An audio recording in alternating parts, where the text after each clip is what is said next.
আধুনিকতার এই সময়ে বিভিন্ন ধরনের ভাজাপোড়া আর চাইনিজ খাবারের ভিড়ে পেটের অবস্থা হয় নাজেহাল। গ্যাস জমা হয়ে পেটে তৈরি হয় কোষ্ঠকাঠিন্য সমস্যা। এই একটি উপকরণে তৈরি ডেজার্টটি কোনো প্রকার গ্যাসের ওষুধ ছাড়াই দেবে কোষ্ঠকাঠিন্য থেকে মুক্তি। আসসালামু আলাইকুম, welcome to our channel cook in kitchen. জি, আজ তৈরি করব কোষ্ঠকাঠিন্যের মহা ওষুধ সাবুদানার পায়েস।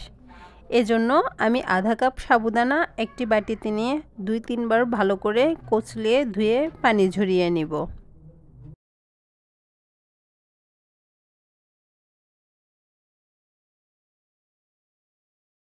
এবার অন্য একটি পাত্রে 1 লিটার দুধ নিয়ে নিব।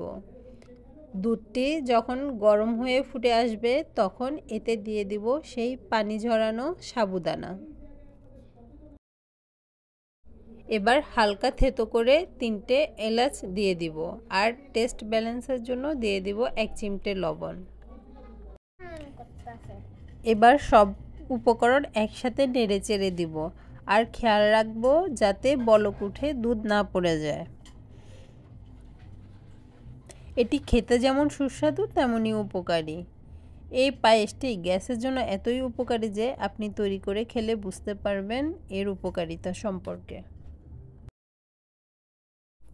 এভাবে 7 থেকে 8 মিনিট রান্না করার পর দেখা যাবে সবগুলো সাবুদানা ট্রান্সপারেন্ট হয়ে আসছে।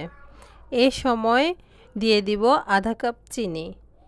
এতে হালকা মিষ্টি ভাব আসে। আপনারা চাইলে বাড়িয়ে কমিয়ে নিতে পারেন অথবা চিনি না দিলেও চলবে, তবে স্বাদে ভালো লাগে এজন্য আমি আধা কাপ চিনি দিয়ে দিলাম। সাবুদানাগুলো এরকম সাদা ভাব বা ট্রান্সপারেন্ট হয়ে এলে চুলা থেকে নামিয়ে নিব। আমি এখানে যতটুকু সাবুদানা রান্না করেছি এখানে 7 থেকে 8 জন অনায়াসে খেতে পারবে। আপনারা পরিমাণে কমিয়ে নিতে পারবেন, সেক্ষেত্রে পরিমাণে অর্ধেক করে নেবেন সব কিছু। এই তো হয়ে গেল আমার সাবুদানার পায়েস, গ্যাস্ট্রিকের মহা ওষুধ। আপনারা তৈরি করে দেখবেন, ভালো লাগলে লাইক করবেন, চ্যানেলটিকে সাবস্ক্রাইব করে পাশে থাকবেন। ধন্যবাদ।